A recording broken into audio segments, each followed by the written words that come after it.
Merci, Monsieur Doumier.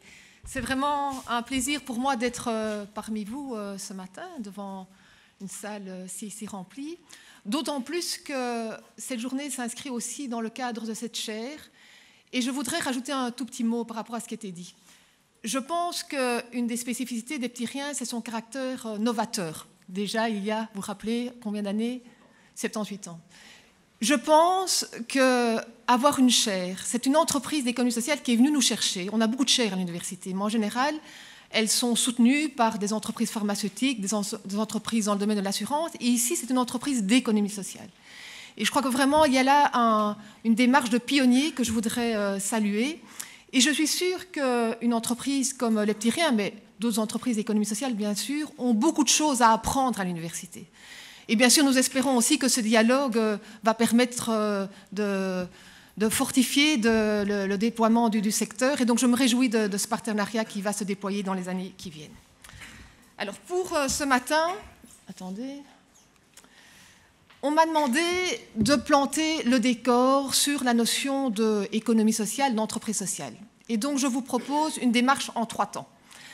D'abord, je ne vais pas faire un cours ex cathedra qui va durer plusieurs heures, mais tout de même resituer la notion d'entreprise sociale, d'économie sociale, et vous montrer qu'elle a une dimension internationale. Ça me paraît extrêmement important.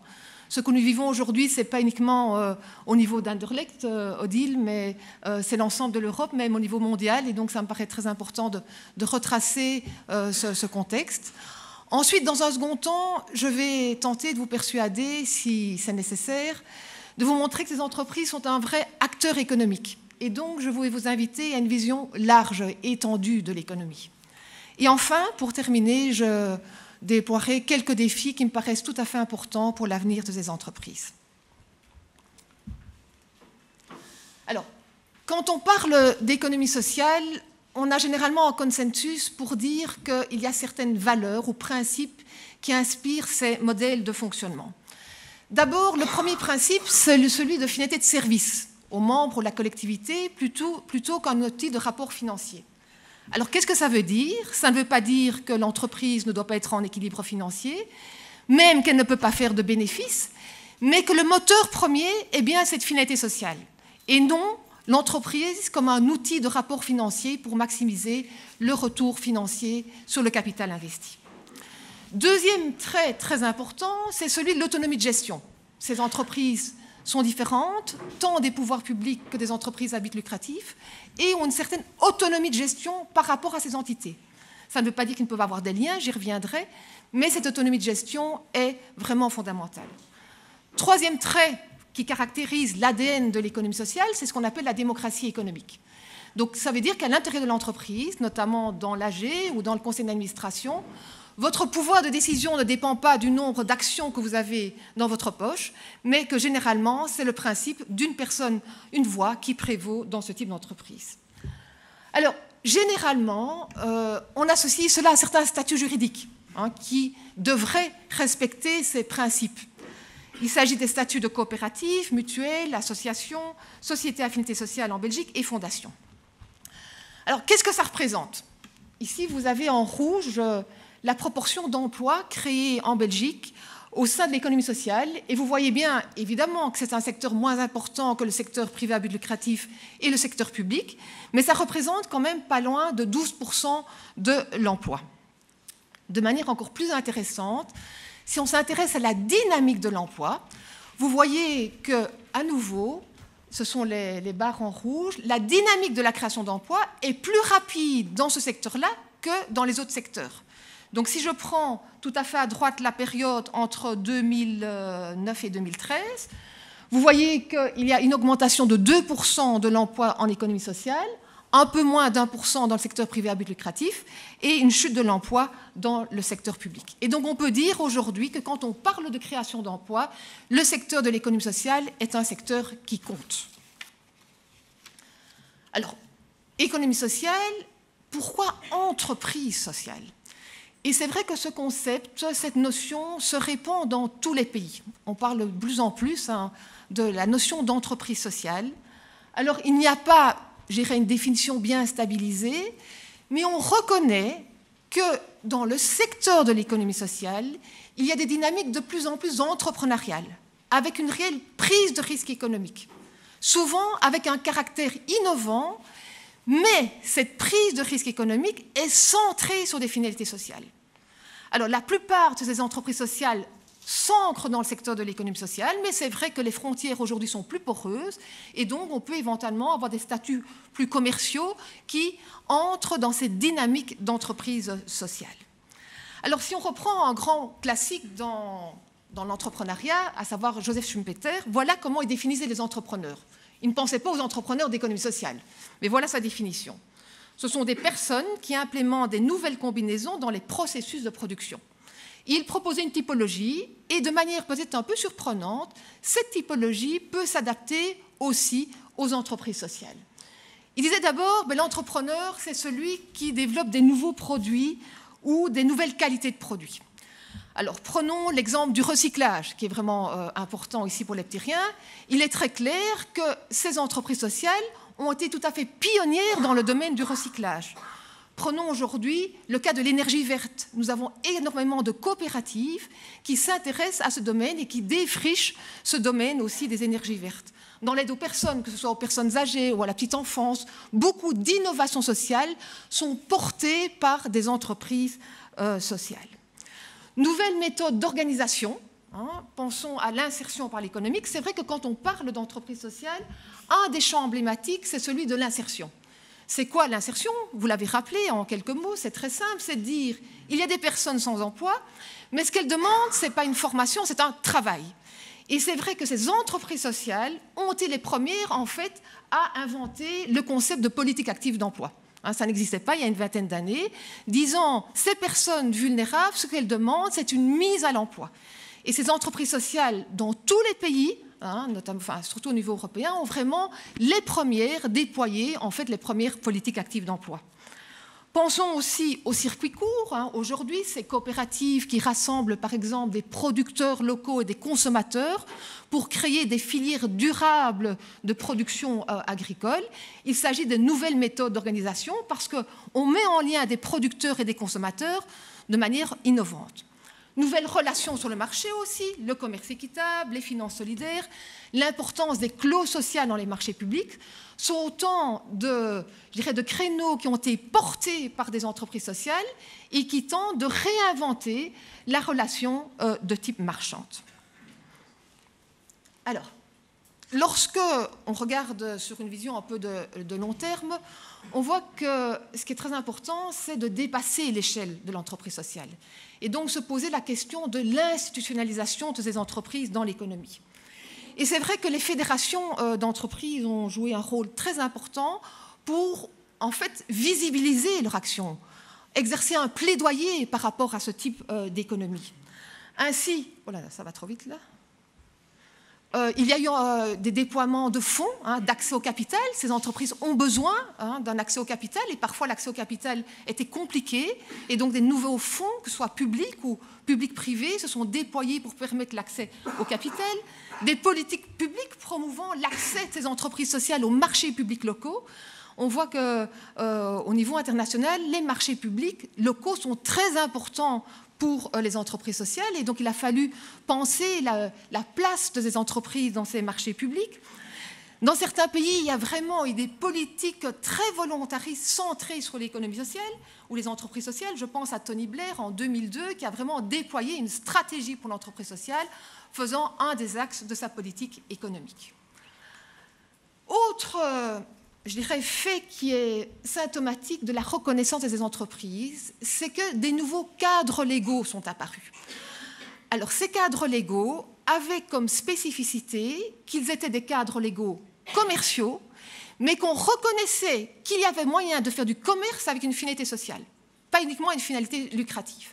Et vous voyez ces nouveaux cadres légaux dans 16 pays européens, certains basés sur un modèle coopératif, et d'autres sur un modèle plus ouvert. C'est par exemple le cas de la société à finalité sociale en Belgique, qui est une forme légale que vous pouvez adjoindre à d'autres formes, la société anonyme, la société coopérative, la SPRL, mais qui reconnaît la finalité sociale de votre entreprise. Alors, je ne vais pas m'étendre ici sur les raisons du succès ou de l'échec de ce type de société, notamment en Belgique, parce que l'association est un cadre légal en Belgique qui est très souple, qui permet énormément de choses. Mais ce qui est important, c'est qu'on reconnaît qu'il y a moyen de faire de l'économie, du commerce, avec une finalité sociale. Comme je le disais, un des champs emblématiques des entreprises sociales, et pour certains, notamment au niveau des politiques publiques, quand on pense entreprise sociale, on pense insertion par l'économique. Donc toutes ces entreprises dont le but premier est créer de l'emploi pour des personnes peu qualifiées. Et c'est vrai qu'on a vu apparaître des dizaines d'agréments qui reconnaissent les différentes façons de réinsérer ces personnes sur le marché de l'emploi et où les pouvoirs publics viennent soutenir ces entreprises dans cette mission d'insertion. Alors, comme je sais que Sybille Odile va être très dure avec le temps, je n'ai pas le temps de vous expliquer les différentes formes, mais ce que je voudrais que vous reteniez, c'est qu'il y a énormément d'agréments au niveau européen qui soutiennent cette réinsertion par l'économique. Et c'est vraiment un champ emblématique, à tel point que quand on parle d'économie sociale ou d'entreprise sociale, c'est souvent à l'insertion par l'économique auquel on pense, mais il ne faudrait surtout pas réduire l'économie sociale à ce champ, même s'il est tout à fait intéressant.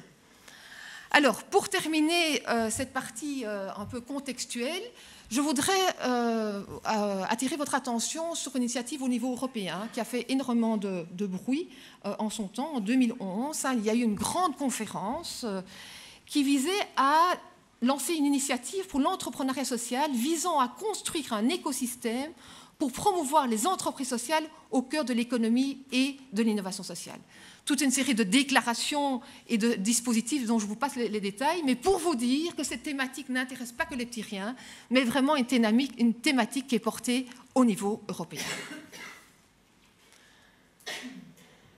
Deuxième partie, je voudrais vous inviter à avoir une vision étendue de l'économie et que les petits riens, comme de tas d'autres entreprises sociales, sont des vrais acteurs économiques. Alors, dans nos économies qualifiées de capitalistes, bien sûr, on vous dira, et c'est bien vrai, que un des acteurs importants sont les entreprises à but lucratif. D'ailleurs, quand vous ouvrez un manuel d'économie à l'université, on vous dit que le but d'une entreprise, c'est maximiser son profit afin de maximiser le retour financier sur les investissements. Et on ne vous parle que de ces entreprises-là, qui sont bien sûr importantes.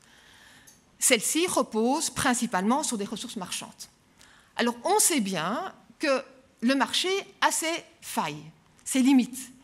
Et donc, dans un second temps, dans la représentation qu'on a de l'économie, on dit, ben oui, l'État, qui est garant de l'intérêt général, doit combler les lacunes du marché, soit en régulant l'économie, soit en fournissant lui-même toute une série de services et de biens, notamment des services d'intérêt général. Et ce, principalement sur des ressources publiques. Alors, dans un pays comme la Belgique, les associations ont aussi un rôle très important dans la fourniture de services d'intérêt général. On le sait, dans l'éducation, la santé, la culture, l'aide aux personnes et j'en passe, le secteur associatif est extrêmement important comme fournisseur de services sociaux. Alors, vous avez aussi des associations d'intérêt mutuel. Pensons à un club sportif dont les membres sont les sportifs et dont, je dirais, le service est tourné vers les membres, ou bien à une association professionnelle. Les coopératives, qui ne sont pas tellement importantes en Belgique, mais il y a certains renouveaux, mais sont très importantes dans d'autres pays européens, sont-elles plus marchandes, mais reposent aussi sur une logique d'intérêt mutuel. Pensons aux coopératives de paysans, d'agriculteurs, d'artisans, qui visent à développer des circuits économiques avec une finalité de service aux membres. Alors, quand on parle d'économie, c'est tout ce triangle, l'économie. Tous produisent de la valeur. Je n'ai pas le temps de m'étendre, mais vraiment, tous produisent de la valeur. Alors, ce qui est intéressant quand on parle d'entreprise sociale, c'est qu'on observe une série de dynamiques qui viennent de différents endroits de ce triangle. Alors, oui, dernière chose que je voulais dire, c'est qu'énormément d'organisations, en fait, notamment dans le secteur associatif et de l'économie sociale, articulent des ressources marchandes et des ressources non marchandes, et donc un business model ou un modèle économique hybride. Premier trend pour reconnaître la dynamique d'entreprise sociale, c'est le fait que beaucoup d'associations sont de plus en plus entrepreneuriales. Alors, lorsqu'on parle d'entreprise sociale dans cette vision-là, on va dire que ces associations développent des activités marchandes ou quasi-marchandes, je vais y revenir, et des stratégies entrepreneuriales, avec une véritable prise de risque économique, mais afin de soutenir leur mission sociale. Et ça, c'est extrêmement important. Alors, d'abord, il y a des associations dont l'activité économique est au cœur de leur mission sociale. Quand les petits riens développent du recyclage, c'est parce que aussi ces activités du recyclage permettent de réinsérer des personnes vulnérables sur le marché de l'emploi. Donc il y a un lien très fort entre l'activité économique et la finalité sociale. Dans d'autres cas, cette finalité et cette activité économique sont aussi intimement liées, mais on observe ce qu'on appelle, c'est très important, la montée de ressources quasi-marchandes. Lorsqu'une ONG de développement, bien sûr, repose essentiellement sur des subventions publiques, ces subventions publiques prennent la forme d'appels d'offres. Et donc, bien qu'elles viennent de l'État, on peut les qualifier de quasi-marchandes parce qu'il y a une réelle concurrence, une réelle prise de risque économique. Et donc ça, c'est vraiment un mouvement de fond du secteur associatif. Même lorsque les ressources viennent de l'État, on peut dire que de plus en plus, il y a une prise de risque économique. Dans un second cas de figure, des associations peuvent décider de développer une activité économique qui n'a aucun lien avec leur mission sociale, mais qui leur permet de dégager un bénéfice pour soutenir leur mission sociale. Et donc, quelque part, les petits riens combinent les deux, puisque cette usine permet non seulement de créer l'emploi pour des personnes vulnérables, mais son bénéfice va permettre de soutenir, par exemple, la mission sociale de maisons d'accueil qu'elle a par ailleurs. Donc ça, c'est le premier, je dirais, mouvement d'entreprise sociale. Ce sont des associations qui deviennent plus entrepreneuriales. Ça peut être aussi des associations d'intérêt mutuel. Pensons à un groupement d'achat commun. Ce sont des consommateurs, dont le but premier est de se fournir en alimentation de type biologique. Mais bien sûr, elles vont aussi avoir une dimension d'intérêt général parce qu'elles espèrent ainsi contribuer au développement d'une société plus durable. Premier trend. Second trend trouve ses racines dans le mouvement coopératif. Alors, la démocratie économique, la recherche de la démocratie économique est certainement l'ADN des coopératives.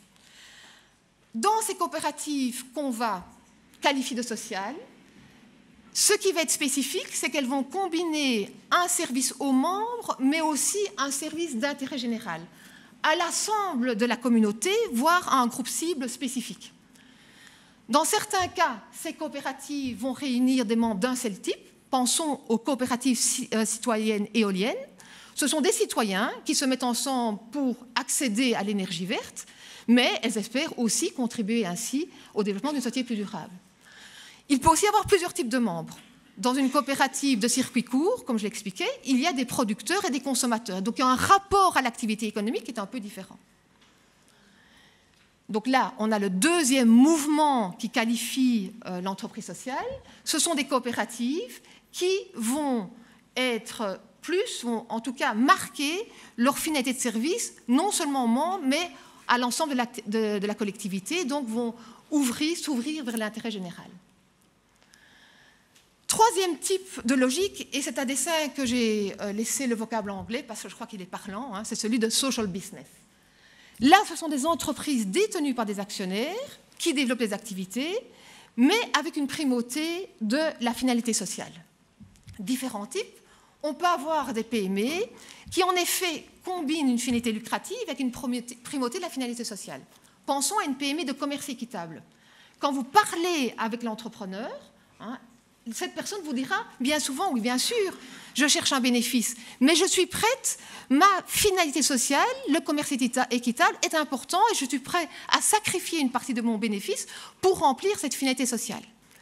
Alors, vous avez sûrement entendu parler il faudrait presque l'appeler le pape Younous, qui a été très important dans la microfinance, à tel point qu'on parle de social business à la Younous. Pour lui, c'est une entreprise marchande qui ne distribue pas de dividendes et qui est tournée entièrement vers sa mission sociale. Et l'exemple emblématique, je ne sais pas si vous en avez entendu parler, c'est un exemple porté par Grameen, donc une banque de microfinance, et Danone, que vous connaissez bien, qui développe une entreprise où on produit des yaourts à haute valeur nutritive qui est vendu à des personnes qui sont dans des milieux vulnérables, notamment en Inde. Et puis, on pourrait qualifier d'entreprise sociale ou d'entrepreneuriat social certaines stratégies développées à l'intérieur de grandes entreprises, au-delà, je dirais, d'une vision purement instrumentale de la responsabilité sociale de l'entreprise, où vraiment il y a une primauté sociale. Et donc là, on a un autre mouvement qui vient des entreprises à but lucratif, qui s'ouvrent vers l'intérêt général et en général auront un modèle économique plus hybride, articulant des ressources marchandes et des ressources non marchandes. Dernier type de mouvement que je qualifie de spin-off émanant du secteur public, pensons à un CPAS qui développe une entreprise de formation par le travail ou une agence locale qui développe une entreprise de titre-service. Très clairement, il s'agit là d'une dynamique qui vient plutôt des pouvoirs publics, mais qui va développer des modèles d'entreprise plus marchandes. Et donc, vous voyez ce mouvement dans ce triangle. Et donc, ce qui est intéressant aujourd'hui et beaucoup plus diversifié qu'il y a une vingtaine d'années, c'est que cette question de la finalité sociale dans l'économie se pose, est portée par différents acteurs. Et ça, c'est vraiment quelque chose d'assez neuf. Alors, on peut discuter, est-ce que les social business sont vraiment des entreprises sociales? Ce n'est pas l'objet ici, et ça doit faire l'objet de discussion. Mais je trouve que c'est vraiment intéressant de voir des acteurs qui viennent de différents endroits de l'économie, qui posent cette question de l'activité économique avec une primauté de la finalité sociale. Alors, comme je le disais, l'insertion par l'économique est certainement emblématique, et donc on peut faire le petit exercice, mais je l'ai fait durant mon exposé. Cette mission d'insertion par l'économique peut être portée par ces différentes logiques d'action. Vous pouvez avoir une entreprise d'insertion vraiment portée plutôt par des travailleurs sociaux, donc émanant plutôt du secteur associatif. Vous pouvez avoir, comme je viens de le dire, une entreprise de formation par le travail développée par un CPAS. Vous pouvez avoir certaines entreprises sociales où la démocratie économique est vraiment centrale et la participation des travailleurs, et donc vont plutôt s'inscrire dans une logique de coopérative. Je pense par exemple à la coopérative LST à Namur. Et puis vous avez ce qu'on peut appeler du social business, et c'est vrai que l'exemple qui me venait en tête, j'ai visité un call center en Israël, c'était une vraie PME, on sentait vraiment que c'était porté plutôt par des secteurs, enfin, par des personnes issues du secteur des entreprises, mais il y avait une finalité de réinsérer des personnes handicapées. Alors, on pourrait faire, et il ne faudrait surtout pas limiter les entreprises sociales à l'insertion par l'économique, même c'est extrêmement important, mais aujourd'hui, on voit une série de finalités sociales qui sont autant de défis sociaux et écologiques pour nos économies, où ces différentes logiques d'action se déploient.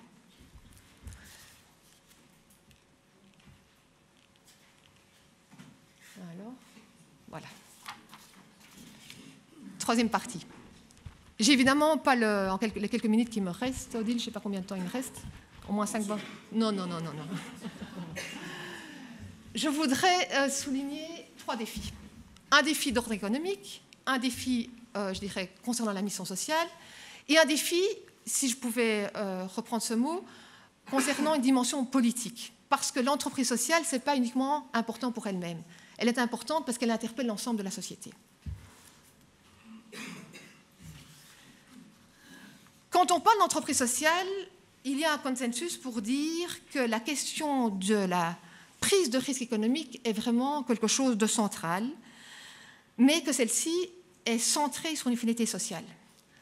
Alors, parfois, il y a une certaine conception, on dit prise de risque économique se mesure à la hauteur des ressources marchandes.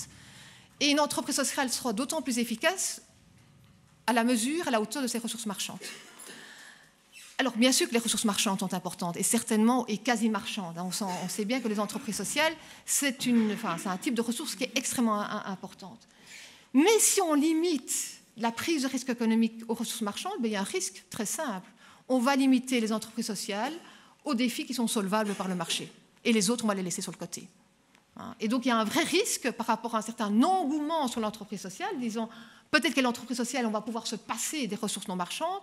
Je pense que c'est un vrai danger. Il faut comprendre la prise de risque économique par le fait que les acteurs de l'entreprise sociale sont responsables de la viabilité financière et que ceux-ci dépendent des efforts consentis par leurs membres, par leurs travailleurs, pour assurer à l'entreprise les ressources nécessaires à la poursuite de sa mission sociale. Mais donc se pose la question du type de modèle économique qui convient en fonction de la mission sociale. Et dans certains cas, ce modèle économique reposera plus sur des ressources marchandes et d'autres un peu moins, dépendant en fonction de la mission sociale. Et donc il est très important de comprendre, de penser le modèle économique en fonction de la finalité sociale. Deuxième type de défi, c'est celui de la gouvernance. Ou autrement dit, quelle est la gouvernance qui permet de s'assurer, d'une part, bien sûr, de la viabilité financière de l'entreprise, je l'ai dit aussi, mais aussi de la poursuite de la mission sociale.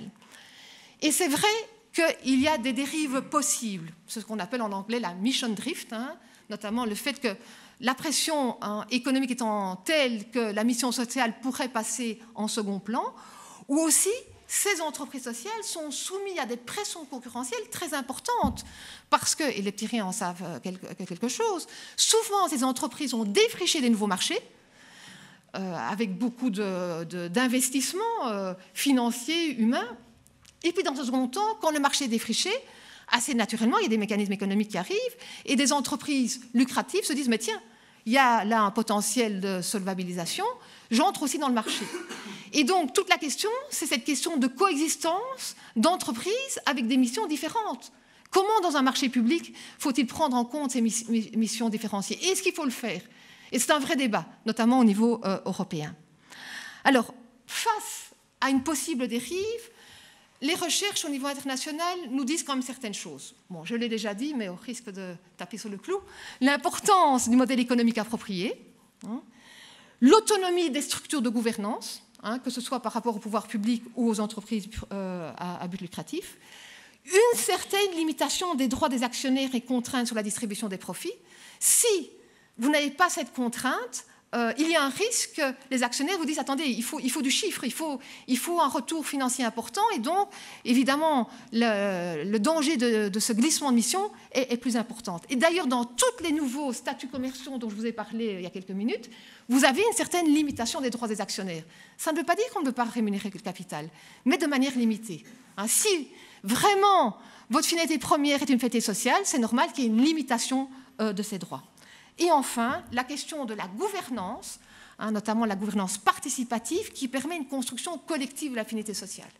Alors, c'est des grands mots, c'est peut-être facile à dire. On sait que dans une entreprise sociale, ce qui est plus compliqué, c'est qu'on a différentes, ce qu'on appelle parties prenantes, des représentants des travailleurs, de la direction, des pouvoirs publics, de la société civile, et ça tiraille, on n'a pas toujours les mêmes avis. Et donc cette construction de l'affinité collective est un vrai défi. J'ai envie de reprendre ce que vous disiez, M. Doumier, ce n'est pas parce qu'il y a 1000 difficultés que ce n'est pas efficace. Le grand avantage dans une entreprise lucrative, c'est qu'au moins les actionnaires sont tous d'accord sur la finalité. Ici, la finalité sociale, elle est plus intangible. Et donc la question de la construction collective de finalité sociale est extrêmement importante. Et une des richesses, c'est mettre autour de la table des parties prenantes de nature différente. Les financeurs, parfois les pouvoirs publics locaux, les travailleurs, la direction, qui permet cette construction collective de la finalité sociale. Troisième défi, c'est ce que j'appellerais la dimension politique. Bien sûr que l'entreprise sociale, cette usine, c'est formidable, c'est parfait, mais il ne faudrait pas rester confiné à l'échelle de l'entreprise. L'entreprise sociale est intéressante si elle interpelle l'ensemble de la société. Il y a une dimension politique dans l'économie. L'économie, elle est régulée par des normes. Et donc, la question de dépasser l'échelle de l'entreprise sociale est extrêmement importante. D'abord, tenir compte de la gouvernance territoriale. C'est vraiment reconnaître au niveau des territoires et prendre au sérieux ces interlocuteurs. À côté des PME, des entreprises à but lucratif, des pouvoirs publics, les entreprises économiques sociales sont vraiment un interlocuteur socio-économique au niveau du territoire. C'est extrêmement important. Deuxième chose, c'est ce que j'ai appelé la capacité instituante de l'économie sociale via la co-construction des normes. L'économie, vous savez, ce n'est pas quelque chose d'automatique. Le marché n'est pas autorégulateur. Il y a des normes qui le régit. Et donc, c'est très important et on voit que les entreprises sociales, avec le temps, co-construisent ces normes. Qu'elles soient des normes privées, et je prends le label solidaire. Donc je vous disais que dans le domaine du recyclage, aujourd'hui, vous avez une coexistence d'acteurs de nature différente, des entreprises sociales et des entreprises à but lucratif. Et donc toute la question de signaler sa finalité sociale est quelque chose d'extrêmement important. Et donc ici, voilà une norme qui a été construite par différentes entreprises sociales qui permet de visibiliser la finalité de l'entreprise. Mais aussi des normes publiques. Dans les politiques d'emploi et dans le cas de l'insertion par l'économique, je vous ai dit qu'en fait, les entreprises sociales, c'est elles qui avaient inventé les politiques actives. Et donc, c'est vrai que ces différents dispositifs, aujourd'hui, à Bruxelles, on parle d'ateliers de formation par le travail, d'entreprises d'insertion, d'ILDE. Ces initiatives, elles ne viennent pas simplement du pouvoir public, elles sont le résultat d'une co-construction entre des entreprises innovantes et un dialogue avec les pouvoirs publics locaux. Pouvoir public, dialogue n'est pas toujours facile parce que parfois les vues des uns et des autres ne sont pas les mêmes. Mais cette question de la contribution de ces entreprises sociales à la construction de normes est extrêmement intéressante. Je prends l'exemple, et j'en ai déjà touché un mot, des marchés publics. L'accès aux marchés publics est extrêmement importante et donc toute la question des clauses sociales. Est-ce qu'on peut mettre dans les marchés publics, par exemple, une clause sociale qui reconnaît que certaines entreprises créent de l'emploi pour les personnes peu qualifiées ? Et ça, c'est vraiment un dossier très important qui est en fait régulé au niveau européen, qui fait couler beaucoup d'encre. C'est de dire, est-ce que dans les marchés publics, toute entreprise, quelle que soit sa finalité, est un acteur économique, bien sûr, mais est-ce qu'ils sont interchangeables ? Ou bien, est-ce qu'il y a moyen de reconnaître la spécificité et donc la contribution à la valeur, je dirais, de l'économie d'un certain type d'entreprise ? Et comment ? Parce que bien sûr, il ne peut pas avoir de concurrence déloyale. C'est un dossier extrêmement compliqué, mais pour vous dire que c'est un dossier où des normes se créent, des normes se créent qui sont extrêmement importantes pour le devenir de ces entreprises. Pensons à un troisième dossier, et puis je conclus, Odile, ne t'en fais pas, sur les services sociaux d'intérêt général. On sait que c'est un dossier très important pour l'avenir de nos sociétés, pour le bien-être de nombreuses personnes. Jusqu'à peu, les services sociaux étaient uniquement, je dirais, fournis par ce qu'on appelle le secteur non marchand, le secteur associatif ou public.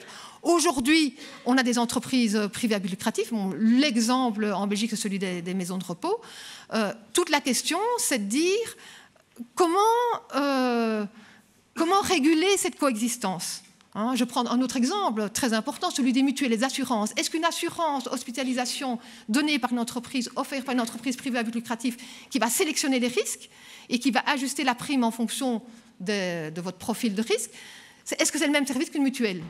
Et donc ce sont toutes ces questions-là qui sont extrêmement importantes pour le devenir des entreprises sociales dans nos économies.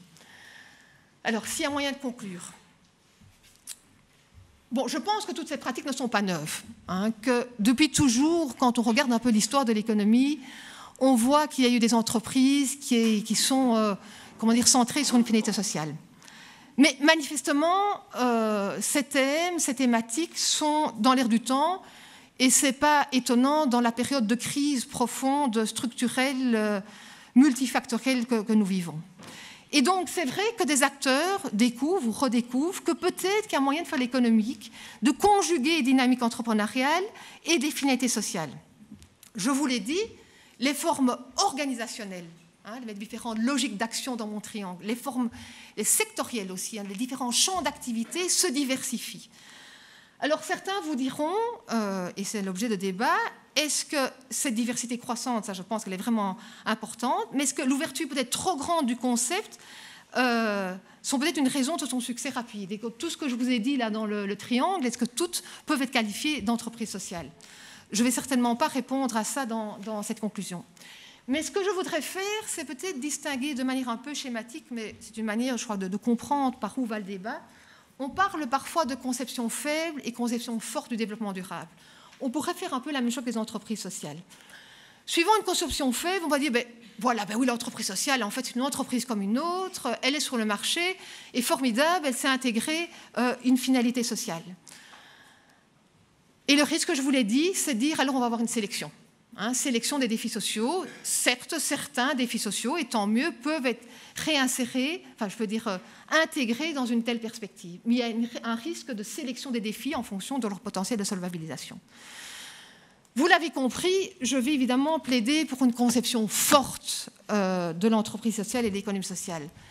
D'abord, en reconnaissant le caractère beaucoup plus pluriel de nos économies que ce qu'on pense. On dit qu'on est dans des économies dites capitalistes, bien sûr, je ne vais pas le nier, mais si vous visibilisez toute une série d'entreprises, vous serez étonné du caractère beaucoup pluriel de l'économie que la représentation qu'on pourrait en avoir.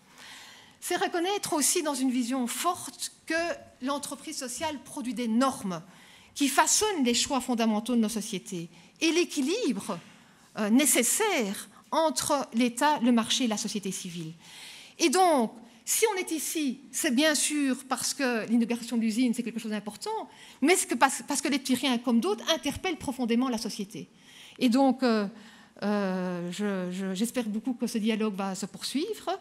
Et je vais donner la parole au directeur des petits riens, ou c'est à toi, Julien Coppens, directeur, qui va vraiment donner l'exemple des petits riens, qui est vraiment un exemple emblématique d'entreprise sociale. Je vous remercie.